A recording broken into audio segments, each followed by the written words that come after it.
अल्लाह तो फरमा रहा है वल्लज़ी जाअ बिस्सिद्क़ि व सद्दक़ बिही, वो जो सच्चाई लेके आया, जिसने सच्चाई की तस्दीक की। अबू बकर कुरान में फरमाए उलाइका हुमुल मुत्तक़ून, रब फरमाए वो मुत्तकी हैं। और वो ला तहज़न इन्नल्लाह मआना, उनके सियाबियत का जिक्र कुरान में करे।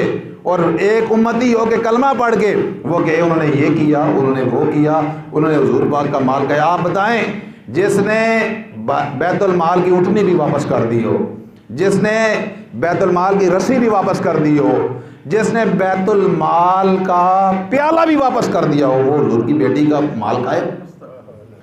इसलिए ईमान रखना है तो सहाबा का जैसा ईमान रखना। और सहाबा इकराम में से अबू बकर सिद्दीक सबसे अफजल है।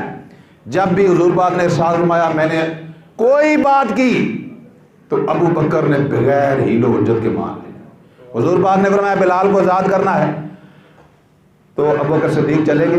बिलाल के मालिक को उमैया बिन खल्फ को कहा कि कितने में दोगे?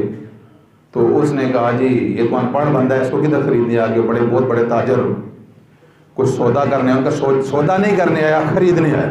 सौदे में रेट ऊपर नीचे होता है, मैं खरीदने आया हूँ, दो कितने में दोगे? उन्होंने कहा जी ये काला गुलाम है, इसके बदले में कोई सफ़ेद गुलाम हो, ये अनपढ़ है, पढ़ा हुआ पढ़ा लिखा हो।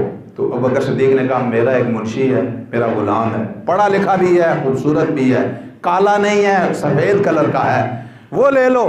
तो उसने कहा 7-10 हज़ार दिनार भी लूँगा।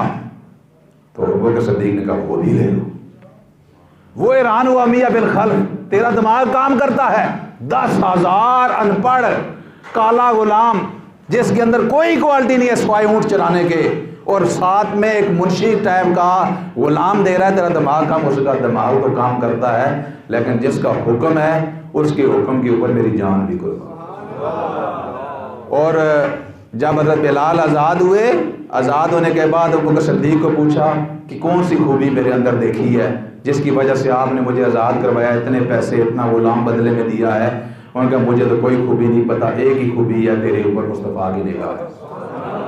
अल्लाह ताला समझ के समझने के बाद अमल की तौफीक